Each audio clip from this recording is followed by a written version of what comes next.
Una tarde soleada, dos niñas de 7 años salieron a jugar al jardín trasero de su casa en un barrio tranquilo de Mendoza. Jamás regresaron. No se escuchó un grito, no se vio un forcejeo, no hubo testigos, solo un silencio repentino, espeso como una niebla, y una madre que al salir con la merienda en las manos, encontró el vacío. Durante semanas, la policía excavó, interrogó, revistió el caso una y otra vez hasta que el expediente se enfrió. La casa quedó vacía. Los años pasaron, hasta que un perro cavando junto a un árbol desenterró algo que nadie esperaba: una caja metálica con mechones de cabello infantil, 2 muñecas y una nota críptica. El caso revivió como un susurro siniestro en el oído de la justicia. ¿Quién enterró esa caja? ¿Qué le ocurrió a las gemelas? Comenta tu teoría, suscríbete y activa las notificaciones. Esto apenas comienza. Nadie imaginaba que un simple día de juegos en el jardín terminaría por convertirse en una herida abierta en el corazón de toda una ciudad. Las gemelas Ailén y Maya Gómez tenían 7 años y una energía tan inagotable como idénticas eran sus caras. Con sus cabellos castaños sujetos en 2 coletas, solían recorrer descalzas el patio de su casa en el barrio Dalbian de Mendoza, un lugar que hasta entonces parecía hecho a medida para la infancia. Árboles altos, calles limpias, vecinos que se saludaban por sus nombres.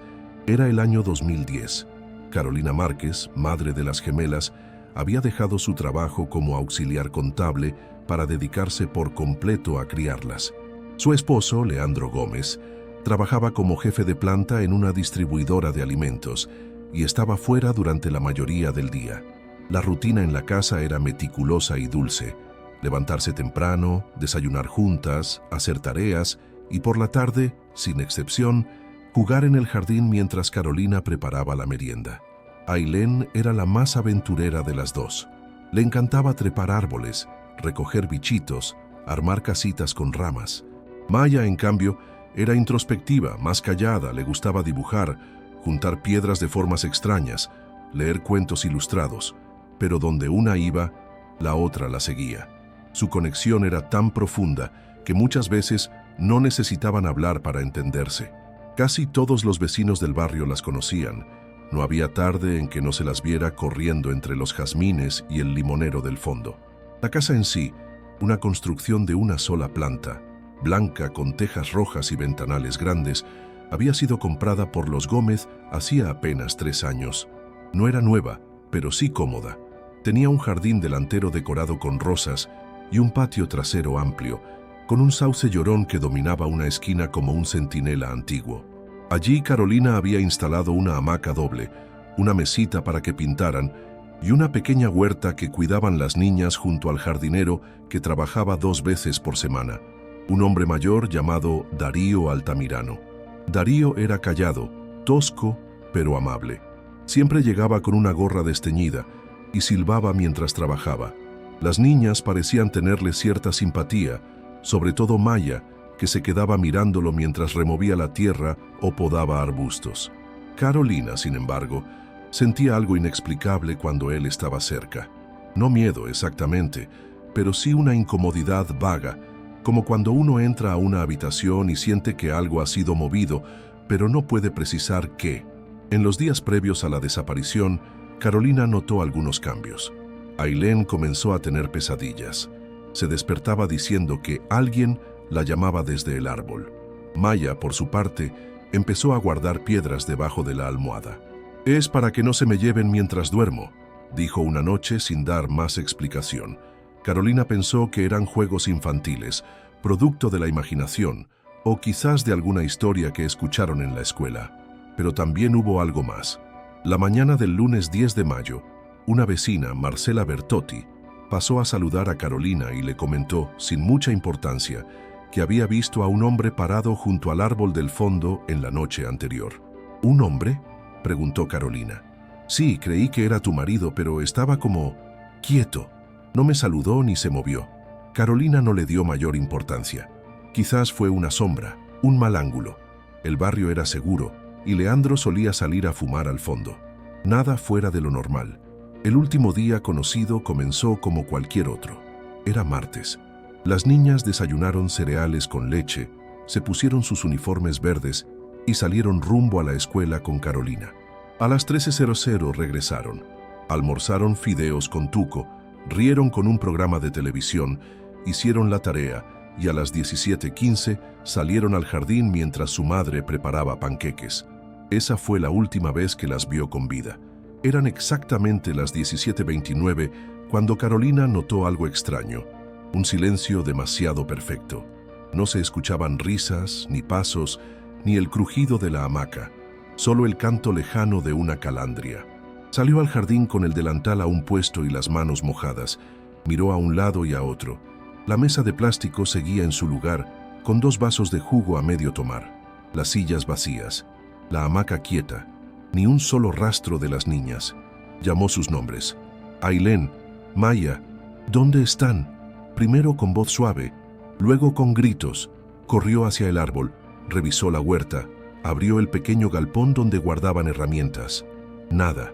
Revisó la casa por dentro, la calle. Golpeó puertas de vecinos. En menos de 20 minutos la desesperación era total. Los primeros en llegar fueron los Bertotti, luego la familia Cordero. «Las vimos hace 10 minutos», dijo uno. «Jugaban con una caja de madera. Creo que estaban enterrando algo», comentó otro niño vecino. Pero la caja no estaba, y las niñas tampoco. La policía llegó esa misma noche, alertada por una llamada histérica de Carolina. En menos de una hora, el patio trasero estaba lleno de linternas, cintas amarillas y agentes con perros. Buscaron por todo el terreno. Usaron palas, sensores de movimiento, cámaras térmicas. No había señales de forcejeo ni pisadas inusuales. Las mochilas de las niñas seguían en sus habitaciones, los juguetes intactos. El único indicio fue un pequeño rastro de tierra removida cerca del sauce Llorón, pero dentro solo había raíces. Los días siguientes fueron un torbellino. La prensa local cubrió el caso con intensidad. «Gemelas desaparecen sin dejar rastro», titulaban. Carolina y Leandro aparecieron en televisión rogando por información. Las autoridades incluso llamaron a un equipo de especialistas de Buenos Aires, pero nada surgía. Cada teoría parecía disolverse con la misma rapidez con la que nacía. Darío Altamirano, el jardinero, fue interrogado. Dijo que no había visto nada extraño, que no trabajaba ese día, que no tenía idea de lo ocurrido. Lo dejaron ir. Una semana después murió en su casa de un infarto, según el parte médico. Tenía 64 años, vivía solo. Nadie reclamó su cuerpo durante días. Las niñas no fueron encontradas. No hubo carta de secuestro ni pedido de rescate. Ningún objeto fue robado. Nada indicaba que se hubieran ido por voluntad propia. Simplemente se desvanecieron, como si el jardín se las hubiera tragado. Con el tiempo, la desesperación dio paso al dolor crónico. Carolina no pudo seguir viviendo allí. Vendieron la casa, se mudaron a San Juan. Leandro se separó de ella 2 años después. Carolina, según quienes la conocieron después, nunca volvió a ser la misma. El barrio también cambió. Muchos vecinos dejaron de dejar que sus hijos jugaran afuera. El árbol del fondo comenzó a secarse lentamente. Nadie volvió a cuidar la huerta. Y la casa, aunque fue vendida, permaneció vacía casi una década, como si nadie quisiera habitar un espacio marcado por la ausencia. Hasta que en 2022, una nueva pareja llegó al barrio. Camila Molina, enfermera pediátrica de 36 años, y su esposo, Julián, diseñador gráfico freelance. Habían comprado la casa a buen precio, sin saber completamente su historia. Trajeron consigo a su perro, Ringo, un labrador color miel adoptado hacía poco. Durante semanas, nada extraño ocurrió. Camila, de carácter dulce y empático, sintió una conexión inmediata con el lugar. «Hay algo melancólico pero cálido en esta casa», dijo una vez, como si aún quedara algo esperando ser descubierto. Y lo que estaba por descubrirse cambiaría todo. Si esta historia te está impactando tanto como a nosotros, no olvides dejar tu like, suscribirte y activar la campanita para no perderte lo que viene. ¿Crees que las gemelas pudieron haber sido llevadas por alguien conocido o hay algo más oscuro detrás? Déjanos tu teoría en los comentarios y cuéntanos desde qué ciudad o país estás viendo este video. Queremos leerte. El martes 11 de mayo de 2010, Comenzó con una claridad inusual. El cielo estaba despejado, el aire fresco y el sol caía suavemente sobre los jardines del barrio d'Albion. Era uno de esos días que parecen prometer tranquilidad desde que uno se despierta. Las gemelas Ailén y Maya se levantaron temprano. Carolina recuerda que no fue necesario despertarlas. Ailén ya estaba sentada en la cama con su peluche preferido, un conejo gris llamado Tito. Maya la imitaba, aún con los ojos hinchados de sueño. Desayunaron en pijama, pan con mermelada y chocolatada. Mientras comían, Carolina les preguntó si querían invitar a alguno de sus amigos del colegio a jugar esa tarde. Ailén respondió que no, que ese día querían hacer una búsqueda de tesoro en el jardín. «No nos mires, mami, es secreto», le dijeron cuando les preguntó más. Carolina rió. Estaba acostumbrada a sus juegos. Guardaban cosas en frascos, dibujaban mapas, enterraban muñecos, escribían notas en papeles que luego olvidaban. Fueron al colegio a las 7:45. Carolina las dejó en la puerta, como cada mañana, y las vio entrar tomadas de la mano. Tenían una rutina de pasos que hacían siempre. Contaban hasta 5, giraban sobre sí mismas y saltaban el último escalón.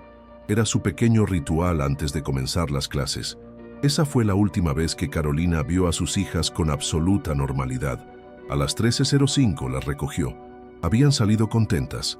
Ailén tenía una hoja con una carita feliz dibujada por la maestra. Maya un cuaderno decorado con stickers. Almorzaron rápido. Estaban impacientes por salir al jardín. «Hoy enterramos el mapa», dijo Ailén.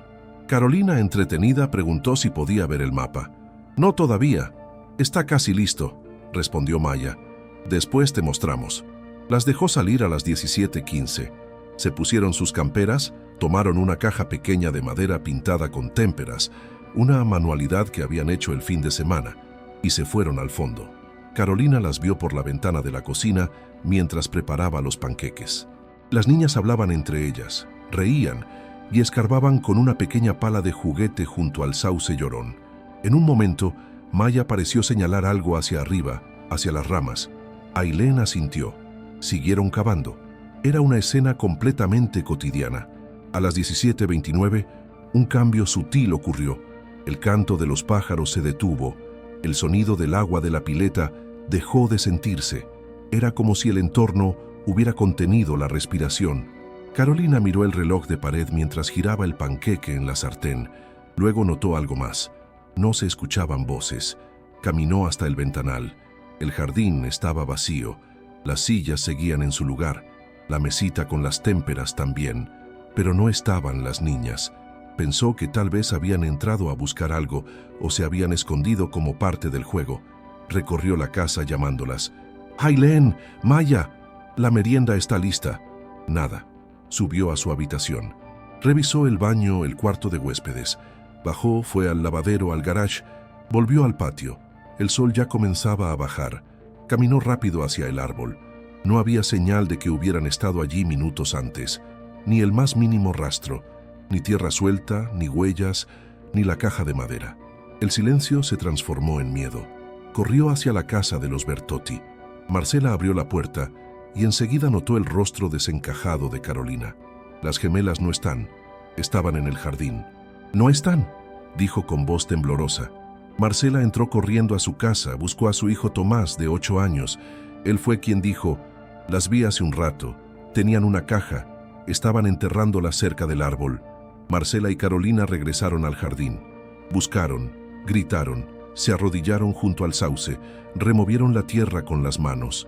Unas raíces gruesas yacen allí desde hace años. No había caja, no había nada.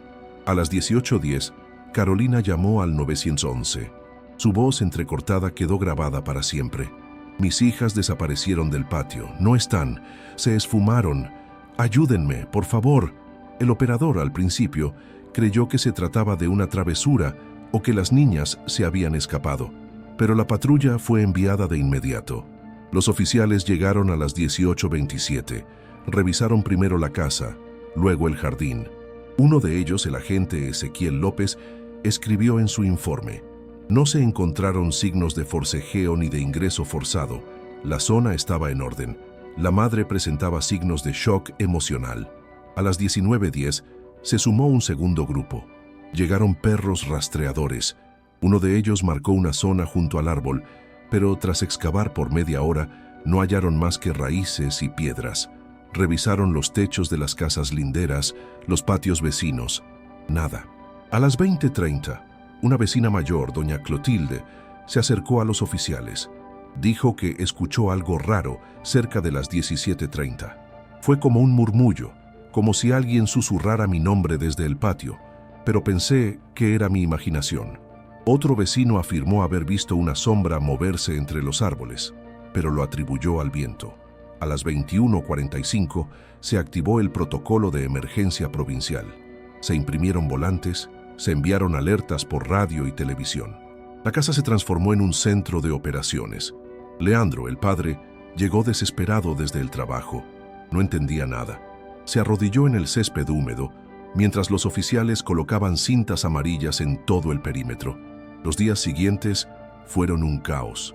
Más de 200 voluntarios, drones, cámaras térmicas, helicópteros. El barrio fue recorrido casa por casa. Se tomaron declaraciones, se revisaron sótanos, pozos, aljibes, se cavaron partes del jardín con maquinaria, pero no se encontró ningún rastro. Nada de ropa, ni sangre, ni huellas. Las mochilas de las niñas, sus juguetes, incluso el conejo Tito, seguían en sus camas. La única cosa que faltaba era esa caja pintada con témperas. El caso atrajo a medios nacionales. Criminólogos, psicólogos, especialistas en conducta infantil, todos debatían en televisión. Las teorías iban desde una fuga premeditada hasta un secuestro exprés ejecutado con una precisión casi imposible. Otros hablaban de cultos, de tráfico, incluso de fenómenos paranormales. Uno de los detalles más inquietantes apareció el cuarto día.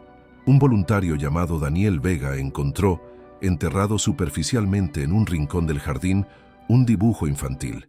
Era un papel arrugado, sucio de tierra, con un mapa dibujado a mano, un árbol, una cruz roja al pie del mismo y una figura que parecía una puerta abierta. En el reverso, escrito con letras temblorosas, «Es por aquí». Carolina confirmó que era la letra de Maya. Ese hallazgo llevó a una nueva línea de búsqueda, excavar más profundamente en la zona del árbol. Se hizo durante 2 días consecutivos, pero más allá de raíces y tierra endurecida, no se encontró nada más. El mapa fue catalogado como una fantasía infantil, algo que quizás no significaba nada, o quizás sí. El jardinero, Darío Altamirano, fue convocado para declarar. No estaba trabajando ese día, pero se le preguntó si había notado algo extraño días antes. Dijo que no, que las niñas solían hablarle de sus juegos, que eran dulces, muy creativas, que una vez le dijeron que el árbol tenía una puerta invisible. Nadie lo tomó en serio. Era el delirio infantil típico, o eso se pensaba. Altamirano fue liberado, pero algo en su expresión dejó a los investigadores con una inquietud sorda. Nunca sonreía, ni siquiera cuando hablaba de las niñas. Un oficial que lo entrevistó comentó en privado: parecía más molesto que triste. Una semana después, murió en su casa. Oficialmente, fue un infarto, pero estaba solo. Vivía rodeado de herramientas oxidadas, libros viejos, y en un rincón de su habitación había una caja de cartón con fotografías viejas de niñas de cabello largo. Ninguna de ellas fue identificada como Ailén o Maya. Nada de esto fue suficiente para avanzar. El caso fue archivado. El jardín fue tapado. El árbol quedó con una herida en la base.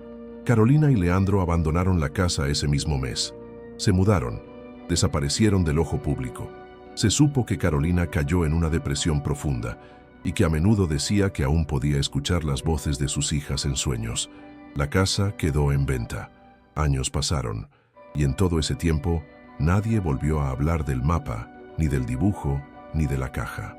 Hasta que más de una década después, un perro llamado Ringo volvió a poner todo en movimiento. ¿Tú qué crees que ocurrió realmente en ese jardín? ¿Fue una desaparición planificada o algo más allá de lo comprensible? Déjanos tu comentario y comparte tu teoría. Dale like si esta historia te mantiene atrapado, suscríbete para seguir cada paso de este misterio y activa la campanita para que YouTube te avise cuando publiquemos la siguiente parte. Tu opinión podría ayudar a descubrir una nueva verdad. Los primeros días tras la desaparición fueron una mezcla de caos, esperanza y una desorganización que con el tiempo sería duramente cuestionada. La noche del 11 de mayo, la casa de los Gómez se llenó de policías, rescatistas, vecinos, psicólogos, reporteros, funcionarios municipales y también curiosos. Todos querían ayudar, saber, estar presentes. Pero ese torbellino humano no hizo más que diluir la efectividad de los primeros pasos de la investigación. Carolina no podía hablar, literalmente. Quedó en estado de shock, con una manta sobre los hombros y los ojos fijos en el ventanal del comedor, esperando ver aparecer a sus hijas de entre las sombras del jardín. Leandro intentaba coordinar lo que podía, pero estaba paralizado por la angustia.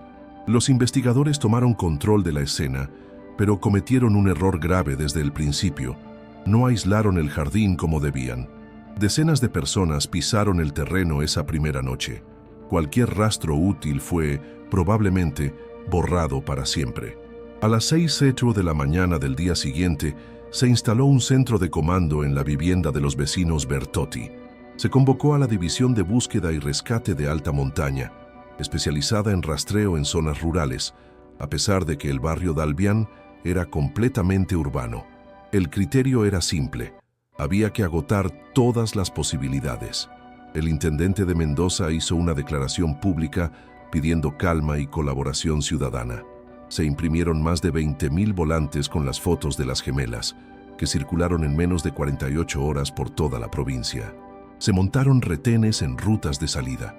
Se revisaron cámaras de seguridad de negocios cercanos. Una empresa privada donó el uso de drones para sobrevolar el barrio, aunque por la antigüedad de la zona y la cantidad de árboles, las tomas eran confusas. Los perros entrenados marcaron 3 veces una misma zona, junto al sauce Llorón. Allí se cavó durante horas. Se llegó a una profundidad de 1,5 metros.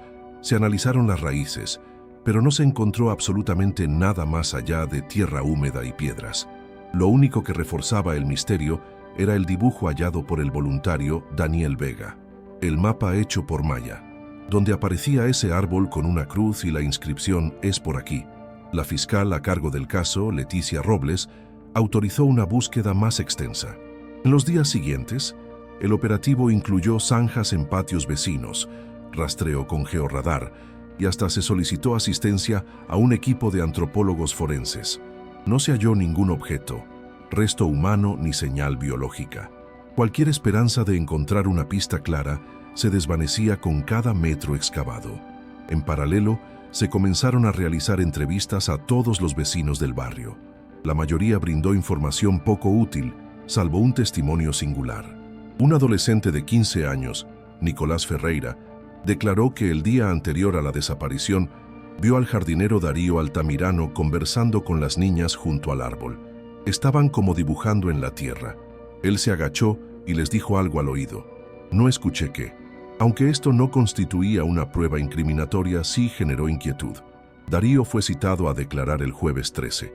Dijo no recordar detalles.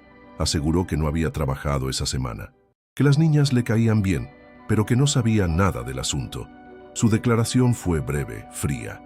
El oficial que lo entrevistó escribió: mostró escasa empatía. No preguntó por las niñas. Respondió con monosílabos. Parecía molesto de tener que estar allí. A pesar de estas señales, no existían elementos para detenerlo. No tenía antecedentes penales, no vivía cerca, y su coartada, aunque débil, no podía ser refutada. Fue liberado. 3 días después, murió de un infarto mientras dormía. Lo encontraron sus vecinos por el olor. El hallazgo encendió aún más la alarma, pero no se hizo autopsia porque el médico forense determinó muerte natural, un error que, con el tiempo, sería duramente criticado. En su casa, entre herramientas oxidadas y frascos con semillas, se halló una caja con fotos viejas. La mayoría eran retratos infantiles tomados en plazas, cumpleaños, jardines. Ninguna de las niñas fue identificada como Ailén o Maya, pero algunas imágenes estaban recortadas y sin contexto. Una psicóloga forense dijo: es perturbador, pero no prueba nada. A esas alturas, El caso ya era noticia nacional.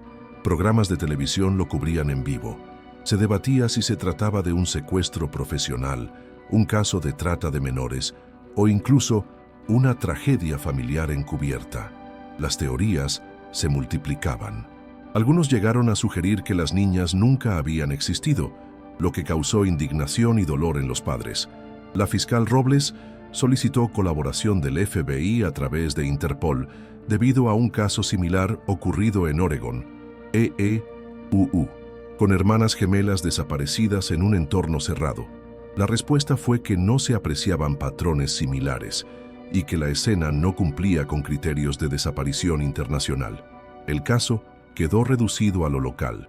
A medida que pasaban las semanas, la intensidad del operativo fue decayendo. Algunos voluntarios regresaron a sus rutinas. Los medios buscaron nuevas tragedias.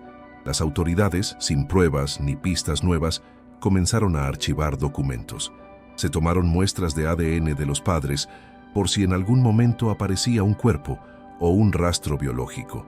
Pero durante más de una década no ocurrió absolutamente nada. Carolina dejó de hablar con la prensa. Se recluyó en la casa de su hermana en San Juan. Participó en algunos foros de madres de desaparecidos, pero abandonó las redes sociales. Leandro volvió a Mendoza, consiguió un trabajo nuevo y mantuvo bajo perfil. La casa quedó vacía. Años después, fue ofrecida a una inmobiliaria y vendida muy por debajo de su valor real. Los nuevos dueños, Camila y Julián, no sabían exactamente qué había ocurrido allí. Solo habían oído que fue una casa con historia triste. La investigación fue cerrada oficialmente en 2014. El expediente tenía más de 3.000 páginas, pero ninguna conclusión. El último informe policial decía, sin pruebas suficientes para sostener ninguna hipótesis, caso archivado hasta nuevo elemento. El sauce Llorón seguía creciendo en el fondo y aunque algunos vecinos decían que era el lugar donde todo ocurrió, otros intentaban olvidar. Hasta que Ringo, el labrador de Camila, escarbó un rincón junto al árbol. Era un sábado por la tarde de noviembre de 2022. Camila estaba regando las plantas, mientras Ringo ladraba sin parar. Insistía en excavar, algo raro en él. Su hocico estaba cubierto de tierra. Cuando Camila se acercó, vio una esquina metálica asomando bajo el suelo. Corrió por una pala. Lo que sacaron fue una caja metálica envuelta en plástico, herméticamente sellada. Estaba húmeda, sucia, pero entera. La abrió frente a su esposo. Dentro había 2 muñecas, idénticas, vestidas con ropas antiguas. Enrollados junto a ellas, 2 mechones de cabello amarrados con cintas color lila. Y en el fondo, una hoja plastificada. En letras negras decía, «Perdón, no era el plan». Camila dejó caer la caja. Lloró. Sintió un escalofrío subirle por la espalda. Llamaron a la policía. En minutos la casa volvió a llenarse de uniformados, pero esta vez con más cautela. La caja fue llevada al laboratorio. El hallazgo ocupó titulares al día siguiente. Carolina fue contactada por la fiscalía y acudió temblando a reconocer el contenido. Al ver las muñecas, colapsó. Unos días después, el análisis forense confirmó lo que todos temían. Los mechones de cabello contenían ADN coincidente con Ailén y Maya. No se pudo establecer la fecha exacta de corte, ni cuánto tiempo llevaban enterrados allí. Pero lo más desconcertante vino luego. Una vecina que vivía allí desde hacía 30 años afirmó que esa caja no estaba antes, que ella misma había ayudado en la excavación del terreno en 2010 y que ese lugar fue removido completamente. Entonces, ¿quién la enterró? El hallazgo de la caja metálica desató una tormenta mediática. En cuestión de horas, el caso de Ailén y Maya Gómez, archivado durante más de una década, volvió a ser titular en todos los noticieros del país. Pero no era solo un recuerdo doloroso que regresaba del pasado. Esta vez había pruebas físicas, evidencia real, algo tangible, algo que cambiaba por completo el enfoque de lo que ocurrió aquel 11 de mayo de 2010. La caja fue enviada al Laboratorio Forense Provincial. Su contenido fue analizado con detalle. Las muñecas tenían rastros de humedad, pero estaban relativamente bien conservadas. Vestían con ropitas hechas a mano, posiblemente por alguien cercano. Una de ellas tenía un pequeño corazón bordado en el pecho con las iniciales AM, lo que generó una ola de especulaciones. ¿Era un juego simbólico o una señal clara de que las muñecas representaban a las niñas? Los mechones de cabello estaban envueltos en papel seda y atados con cintas lilas. Fueron entregados de inmediato al Instituto de Genética Forense. 10 días después, llegó la confirmación que Carolina nunca había pedido, pero siempre había temido. El ADN coincidía plenamente con los perfiles genéticos de Ailén y Maya. No había duda. Eran sus cabellos. La nota, escrita con marcador negro sobre una hoja plastificada, contenía solo 6 palabras. Perdón, no era el plan. El estilo de escritura era apresurado, ligeramente inclinado hacia la derecha. No se encontraron huellas digitales en la hoja, lo que indicaba manipulación cuidadosa o limpieza posterior. El forense sugirió que alguien había intentado evitar deliberadamente dejar rastros, pero lo más inquietante no era el contenido de la caja, sino el testimonio de una vecina, doña Clotilde, quien durante años había mantenido una rutina inquebrantable de jardinería. Ella declaró con firmeza: «Yo ayudé a excavar esa parte. Usaron una retroexcavadora. Ese pedazo de tierra fue removido por completo. Esa caja no estaba ahí antes. Alguien la enterró después». La fiscalía abrió una nueva línea de investigación. El caso fue oficialmente reabierto. Se ordenaron nuevas pericias en el jardín. Se hizo un análisis del crecimiento de las raíces del árbol para determinar si el terreno había sido removido recientemente. Y el resultado fue escalofriante. Las capas de tierra alrededor de la caja eran inusualmente blandas, lo que indicaba que habían sido removidas en un plazo no mayor a 5 años. Es decir, esa caja no fue enterrada en 2010, fue colocada allí mucho después. La pregunta era inevitable: ¿quién la enterró? ¿Y por qué? La fiscalía solicitó acceso a las cámaras de seguridad de los años previos a la venta de la casa. No había ninguna que apuntara directamente al patio trasero, pero una grabación de 2019 mostraba a un hombre entrando brevemente a la propiedad cuando la vivienda estaba desocupada. Su rostro no era visible, llevaba gorra y barbijo, pleno inicio de pandemia, y solo estuvo allí 14 minutos. No se pudo determinar su identidad, pero la policía considera que pudo haber sido el momento en que se enterró la caja. Camila, la nueva propietaria, fue entrevistada en múltiples ocasiones. Aunque al principio intentó mantenerse al margen, su conexión emocional con la historia terminó por arrastrarla a involucrarse cada vez más. «Sentí como si esa caja hubiera estado esperándome», declaró en una entrevista televisiva. «Como si Ringo fuera guiado a encontrarla. No lo sé, hay algo más aquí». Movida por una necesidad interna, Camila decidió contactar directamente a Carolina. El encuentro fue filmado por los investigadores, por solicitud de la fiscalía. Fue un momento devastador.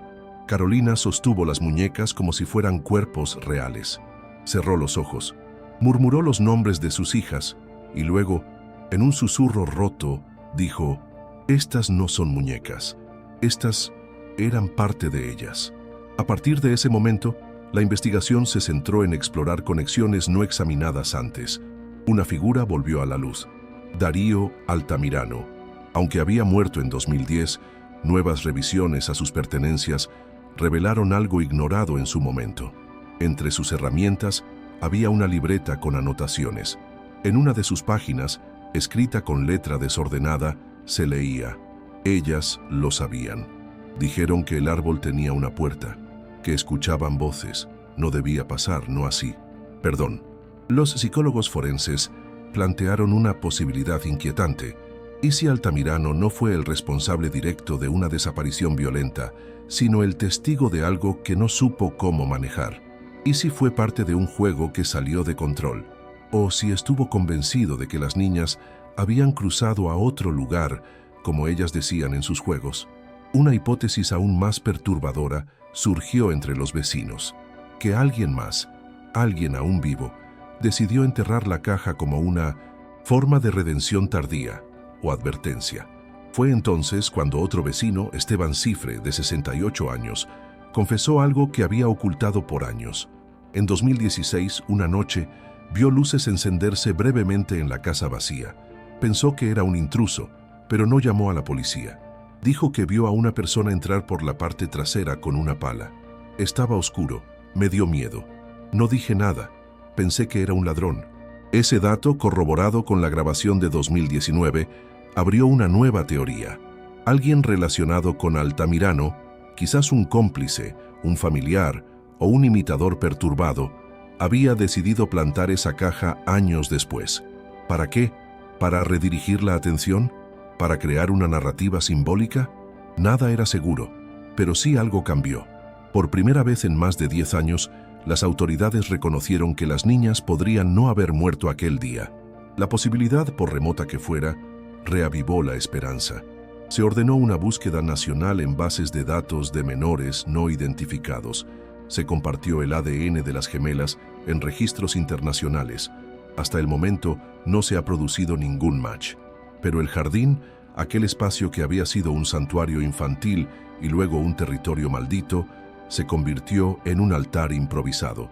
Decenas de personas comenzaron a dejar flores, dibujos, cartas. Algunos iban con sus hijos y encendían velas. Otros decían haber sentido presencias o escuchar risas tenues cuando se acercaban al árbol. La historia atrajo también a investigadores de lo paranormal, que propusieron hipótesis alternativas: portales, dimensiones paralelas, fenómenos inexplicables. Nada fue tomado oficialmente, pero muchos encontraron consuelo en creer que las niñas no habían sido víctimas de una tragedia, sino que habían cruzado a otro plano. La verdad es que hasta el día de hoy nadie lo sabe.